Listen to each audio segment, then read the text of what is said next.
Você já teve medo de ir em festa junina? Sim, festa junina. Com bastante festas que tem bastante comida, danças típicas e bastante diversão. Então, hoje o vídeo é sobre isso. 5 relatos de pessoas que passaram por coisas bizarras nas festas juninas. Bom, eu sou a Felisa e seja bem-vindo ao meu canal. E vamos começar com o primeiro relato, que se chama A Fogueira que Não Apagava. Lembrando aqui que eu não vou falar nome de ninguém. Se tiver algum nome de alguma pessoa aqui, provavelmente vai estar trocado, mas provavelmente não tem nome de ninguém porque eu tirei. Mas vamos lá, a fogueira que não apagava. Essa história é contada há muitos anos numa cidadezinha no interior da Bahia. Fica a umas 2 horas da cidade grande. E tem uma daquelas festas juninas que fazem a cidade inteira parar. Rua de paralelepípedo, bandeirinha colorida cruzando a praça, barraca de canjica, milho assado e bolo de fubá. A praça principal vira o coração da cidade, mas o centro mesmo da festa é sempre a fogueira. E ali existia uma tradição antiga. A fogueira só podia ser acesa depois da bênção do padre.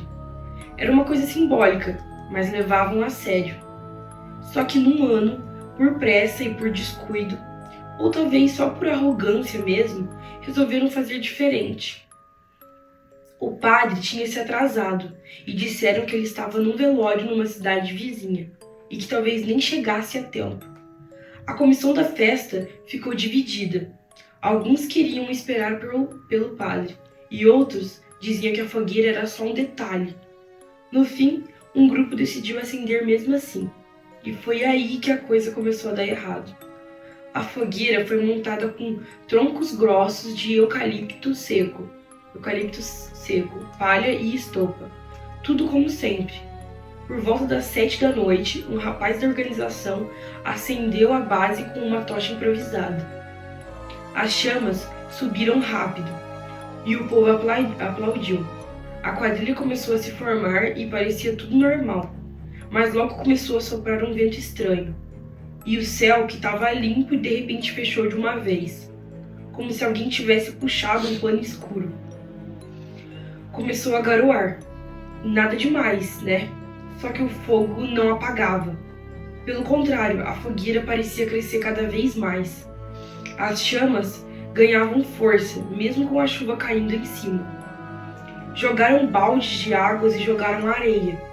E um dos bombeiros voluntários que estava por perto usou um extintor, mas nada fazia a fogueira apagar. E aí alguém gritou: "Tem uma mulher no fogo!" Todo mundo virou. Uma silhueta, uma figura ajoelhada de véu branco, bem no meio da fogueira. O rosto não dava para ver, mas parecia que estava orando. Alguns disseram que era ilusão por causa da fumaça. Outros foram embora dali na hora. A garoa virou tempestade e a festa foi encerrada antes da hora. Muita gente foi para casa sem entender o que tinha visto. No dia seguinte, quando foram desmontar o cenário, viram que o chão de concreto onde a fogueira foi montada estava completamente rachado, como se tivesse explodido por dentro. A coloração da terra por baixo do cimento estava preta, esturricada, e o cheiro de queimado ainda estava no ar. Ninguém conseguiu explicar como aquilo aconteceu. O padre, quando chegou no fim do dia, só disse uma coisa: "Vocês acenderam sem a bênção, e agora vão ter que conviver com uma provocação." Desde então, a fogueira naquela cidade nunca mais foi montada no mesmo lugar. Mudaram o arraial para outra rua, e até hoje ninguém ousa acender um fósforo naquela parte do chão. Esse foi o primeiro relato. Bem cabuloso. Isso que dá a fazer sem acender a fogueira antes da bênção do padre, né? Bom, mas vamos pro próximo. O segundo relato é O Noivo que Ninguém Conhecia. Essa história aconteceu no colégio estadual de uma cidadezinha do interior do Paraná. Daquelas onde todo mundo cresce junto. E onde a festa junina da escola é o evento mais aguardado do ano. A preparação começa semanas antes. Os professores organizam as danças, os alunos ensaiam a quadrilha, os pais ajudam nas barracas. E o ponto alto e claro é o casamento caipira. Todo ano tem um casal escolhido entre os alunos. Um faz o noivo e a outra a noiva. Roupas exageradas, maquiagem de bigode, dente pintado, tudo na maior brincadeira. Naquele ano, tudo estava correndo como sempre. Os ensaios foram feitos, as roupas alugadas e o casal foi escolhido. Só que no dia da apresentação, pouco antes da quadrilha para começar, o menino que ia ser o noivo não apareceu. A professora tentou ligar para os pais, mas ninguém atendia. O garoto simplesmente sumiu, sem deixar rastros. E a festa já estava lotada, a música rolando e o casamento era o momento mais esperado da noite. Foi aí que um rapaz apareceu perto do palco, alto, bem magro e cabelo bem penteado para trás, usando um terno antigo, mas impecável. Disse que era primo de um aluno da outra turma e que estava disposto a entrar no lugar do noivo facilmente. A professora, nervosa e sem tempo, aceitou. Achou até que ele estava muito bem caracterizado para o papel. Sapato antigo, gravata torta, um ar tímido. Ele entrou no palco, cumprimentou a noiva e começou a apresentação. E olha, ele foi o destaque da noite. Dançou certinho, fez graça, acenou para a plateia e tirou fotos com todo mundo. O pessoal achou que era um figurante profissional que a escola tinha contratado. Tinha algo carismático, mas também um pouco esquisito. Os olhos dele eram muito escuros. E em nenhum momento ele sorriu com os dentes. Quando a quadrilha acabou, ninguém viu ele saindo. Sumiu como apareceu. Na hora ninguém pensou muito, mas no dia seguinte as coisas ficaram estranhas de verdade. Uma das professoras foi organizar as fotos da festa para postar no mural da escola, mas percebeu algo estranho. O noivo não aparecia em nenhuma foto. Naquelas em que ele dançava com a noiva, ele simplesmente não estava lá. A noiva aparecia sozinha. A cadeira onde ele deveria estar estava vazia, e os braços da noiva esticados para o nada. A professora achou que era defeito da câmera, mas nas fotos tiradas por celulares, o resultado era o mesmo. Nenhuma imagem dele existia, e foi aí que um dos alunos mais velhos comentou algo que arrepiou quem estava por perto. Esse cara parecia muito com um fulano. A professora perguntou quem era esse fulano, e ele respondeu: era um ex-aluno que morreu aqui na escola. No incêndio, muitos anos atrás, era o noivo da quadrilha naquele ano também. Todo mundo achou que era piada, até que a diretora foi buscar o anuário antigo da escola, e lá estava uma foto em preto e branco da turma de 1998. Um garoto alto, de terno escuro e cabelo penteado, idêntico ao rapaz da escola. Foi o suficiente. Nos anos seguintes, o casamento caipira foi cancelado. As quadrilhas passaram a ser feitas sem encenação, só dança. E até hoje, quando chega o mês de junho, tem professor que evita passar a noite pela quadra da escola. Dizem que já ouviram risos baixos e que alguém anda por lá vestindo terno velho, esperando a hora de entrar no palco. Esse foi o relato 4. E que relato bizarro, viu? Já pensou, você ser a noiva do casamento caipira, for dançar e você descobrir que na verdade você tá dançando com um fantasma e que não tinha ninguém, na verdade, do seu lado? Bem, nossa, bizarro pra caramba. E eu que não ia querer ser essa noiva. Mas vamos agora pro relato 3. O boneco que mudava de lugar. Todo bairro tem sua tradição de festa junina. No meu, não era diferente. A festa acontecia todo ano num campo de futebol de areia, bem no centro do bairro. Cercavam tudo com estacas de bambu, bandeirinhas amarradas com barbante, barracas de madeira pintadas à mão e no portão de entrada sempre colocavam um espantalho enorme. Era o cartão de visita da festa. Todo mundo tirava foto com esse espantalho. Chapéu de palha rasgado, camisa xadrez velha, calça de saco de estopa e aquele rosto de pano com botões no lugar dos olhos. Sempre tem um sorriso costurado meio torto. Só que em 2016 uma coisa diferente aconteceu. No começo foi sutil, quase imperceptível. Na sexta-feira à tarde, o boneco foi colocado na entrada como sempre. Mas à noite algumas pessoas disseram que viram ele mais perto da barraca de milho. No sábado de manhã, colocaram ele de volta no lugar certo.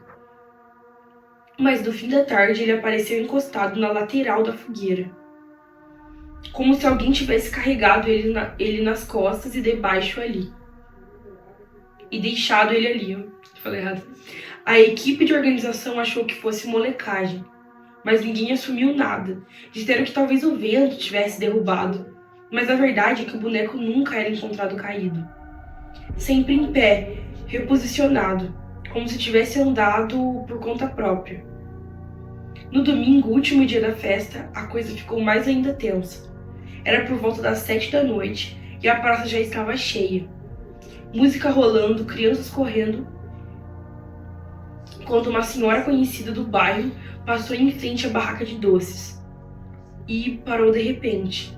Ela ficou olhando fixamente para o boneco, que naquela hora estava parado perto da barraca de pesca. Ele não deveria estar ali.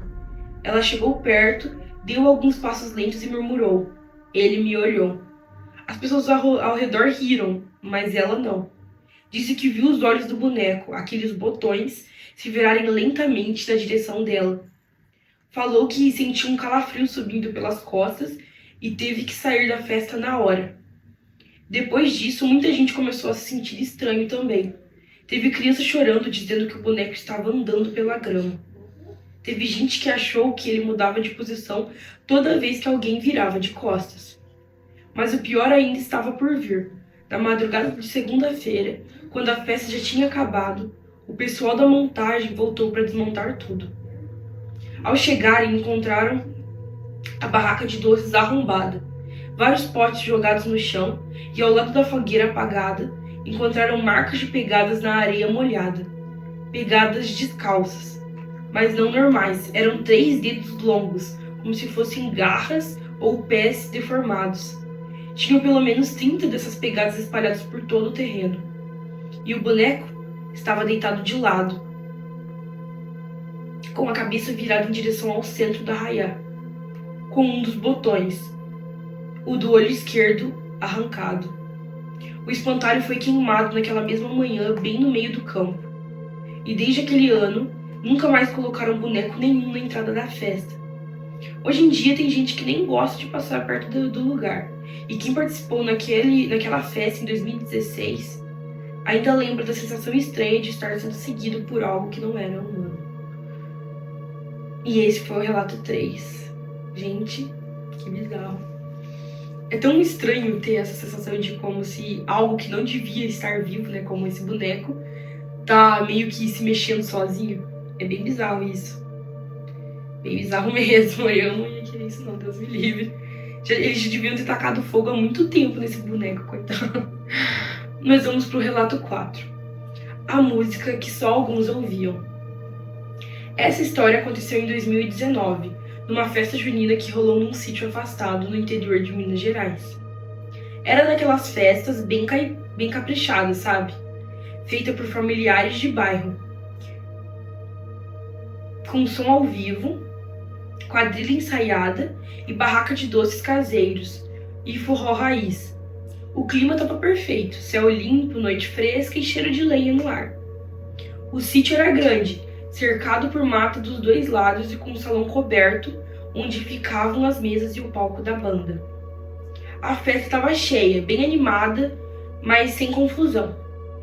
Tudo tranquilo, até que por volta das 10 horas da noite, quando o povo começava a se empolgar na dança, a energia caiu. Tudo apagou de uma vez só. Luzes, som, freezers. A única iluminação vinha da fogueira no centro do terreno. E por um tempo ninguém se preocupou, até acharem engraçado. Riram, acenderam lanternas de celular e fizeram piadas. Foi o santo que puxou o fio, mas logo o clima começou a mudar. As pessoas estavam rindo, sim, até que algumas pessoas começaram a ouvir uma música. No começo, bem longe, um som de sanfona antiga tocando uma melodia lenta, quase melancólica. Um forró que ninguém reconhecia, mas que dava uma sensação de nostalgia, como se fosse algo que você já ouviu, só que num sonho estranho. Só que não havia sanfoneiro. O palco estava vazio e ninguém, absolutamente ninguém, estava tocando. Mas a música continuava. A parte mais esquisita de tudo isso é que nem todo mundo ouvia.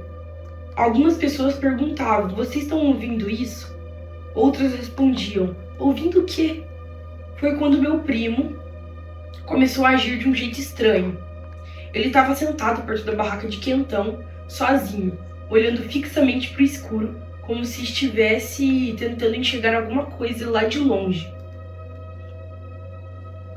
De repente, levantou e começou a dançar sozinho, no escuro, devagar, como se estivesse dançando com alguém que só ele via. A expressão no rosto dele era perturbadora. Não era felicidade, era como um sorriso forçado com um olhar vazio. Como se ele estivesse presente, mas longe ao mesmo tempo. Alguém tentou puxar ele de volta, mas ele se esquivou como se nem tivesse percebido que estava ali. Foi aí que a luz voltou. As pessoas começaram a olhar em volta e o meu primo tinha sumido. Buscaram por todo o sítio, chamaram pelo nome dele e nada. Quase 1 hora depois, encontraram ele no meio do mato, e uns 50 metros da festa, deitado entre folhas e barro. Estava consciente, mas estava mudo, os olhos arregalados como se tivesse visto algo que não conseguia explicar. Depois de um tempo, ele voltou ao normal, mas o que contou foi de arrepiar. Disse que sonhou que estava dançando numa sala escura com uma mulher que usava um vestido antigo, vermelho escuro e cheio de rendas. O rosto dela ele não lembrava, mas o cheiro era forte, algo entre perfume doce e cheiro de mofo. Ela segurava a mão dele com força e repetia baixinho no ouvido: "Dança comigo só mais uma quadrilha e depois você fica." Ele tentou sair, mas não conseguia. Era como se as pernas dele não obedecessem. Quando finalmente conseguiu acordar, já estava no mato, sozinho, suando frio. Desde esse dia, o meu primo nunca mais foi a uma festa junina. Ele diz que de vez em quando ainda sonha com a mesma música. E tem vezes que acorda com a sensação de que alguém está puxando ele para dançar, mesmo quando não tem ninguém no quarto. E esse foi o relato 4. Gente, que negócio doido. Nossa, é muito estranho isso, Deus me livre. Eu e cada coisa. Bom, mas sem comentários, vamos pro relato 5. E o último dessa coletânea, que é o nome A Menina da Quadrilha. Essa história aconteceu numa escola pública no interior de Pernambuco, no ano de 2011. Todo ano eles faziam uma festa junina. Simples, mas muito querida por todo mundo. Era na quadra da escola, decorada com papel crepom, bandeirinhas e mesas de plástico. As apresentações eram feitas por turmas do ensino fundamental, com crianças entre 7 e 12 anos. Naquele ano, minha irmã mais nova estava na quadrilha da turma dela, e eu fui com a minha mãe para poder assistir. Era aquela confusão boa. Os pais empolgados para ver os filhos dançando, professoras ajeitando os detalhes de última hora, as crianças correndo de um lado para o outro com chapéus de palhas e vestidos rodados. Tudo corria normalmente, até a apresentação da turma da minha irmã começar. Foi quando uma menina que ninguém conhecia entrou na roda. Ela era diferente das outras. Usava um vestido rosa antigo com as pontas encardidas, como se fosse muito usado e nunca lavado. O cabelo era curtinho, com uma franja torta, e ela estava descalça. Enquanto todas as crianças riam e brincavam, ela só observava. Mas o mais estranho era que ninguém parecia reparar nela. Nem os professores, nem os pais, nem as outras crianças. Só eu e a minha mãe notamos. Eu até comentei: mãe, quem é aquela menina com o vestido rosa? Minha mãe olhou e ficou calada por uns segundos. Depois disse: não sei, mas ela não parece muito feliz. A apresentação começou e a menina entrou na dança como se já soubesse a coreografia inteira. Cada passo, cada volta, cada batida de pé. E mesmo assim, o olhar dela era completamente vazio. Enquanto as outras crianças sorriam, ela olhava fixamente para frente, sem piscar e sem emoção nenhuma. Depois da apresentação, tentamos perguntar para uma professora de qual sala ela era. A resposta foi direta: que menina, a quadrilha já estava completa. A gente ficou confuso, achamos que era filha de alguém ou que tinha entrado só por brincadeira. Mas quando foram ver as fotos da quadrilha, tudo ficou ainda mais estranho. Em todas as imagens, a menina aparecia no centro da roda, mesmo quando a câmera estava focada em outra criança. Ela estava sempre lá, parada, olhando diretamente para a lente. Em uma das fotos, os olhos dela pareciam borrados. Em outra, o rosto estava totalmente escuro, mesmo com o resto da imagem bem iluminada. A coordenadora da festa achou aquilo tão estranho que decidiu pesquisar os arquivos antigos. Foi aí que encontraram uma foto de 1985 em preto e branco, no arquivo da secretaria. Era de uma turma que fazia quadrilha naquela mesma escola. No canto da imagem, meio desfocada, estava uma menina de vestido rosa, cabelo curto e descalça. A mesma aparência. O nome dela era Maria Clara, aluna da escola na época. Morreu num incêndio que atingiu o depósito da quadra durante uma apresentação de quadrilha. Ela ficou presa atrás de um painel cenográfico e ninguém percebeu até que fosse tarde demais. Desde então, ninguém nunca mais falou abertamente sobre o caso. Mas de tempos em tempos, alguém comenta que durante os ensaios da quadrilha aparece uma menina nova, que dança direitinho, mas não fala com ninguém. Quando pergunta de qual sala ela é, ninguém sabe. E o mais assustador, tem gente que diz que quando você olha diretamente nos olhos dela durante a dança, fica com aquela música de quadrilha presa na cabeça por dias. Mesmo sem ouvir, mesmo sem querer. Como se ela ainda estivesse dançando, esperando alguém para acompanhar. E esse foi o relato 5 e o último relato. Esse relato eu achei, ele é bem parecido com aquele do noivo também, sobre fantasma aparecendo.